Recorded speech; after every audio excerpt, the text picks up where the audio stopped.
એ સમજો નહીં, મારી સમજ છે, એની પાસે રૂપિયો જ મારી પાસે નથી.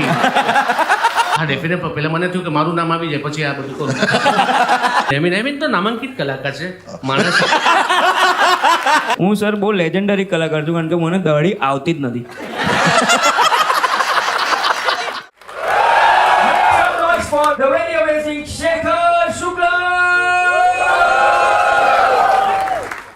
જેમને પ્રેમથી અમે ગુજરાતી ઇન્ડસ્ટ્રીમાં શેષુ સર કરીને બોલાવીએ છીએ. It's like a tongue twister.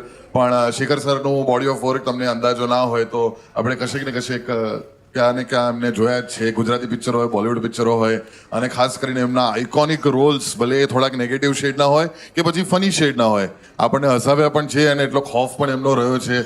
તો thank you so very much for coming. મારો ખોફ પોસિબલ નથી યાર. આ થોડોક તો રહ્યો છે આમ. લોકો નોર્મલી મને ક્યુટ કહીને બોલાવતા હોય છે કે બહુ બ્યુટીફુલ છો તમે, બહુ સૌમ્ય છો. એટલે સૌમ્ય જોશી નહીં, કે તમે બહુ સૌમ્ય છો ને તમે કહો છો કે ખોફ, મારો ખોફ. બિલ્ડર બોયઝમાં તો થોડો ખોફ હતો હા તમારો. બિલ્ડર બોયઝમાં ડેફિનેટલી આ થોડોક નેગેટિવ વધારે હતો, બસ બીજું કંઈ નહીં.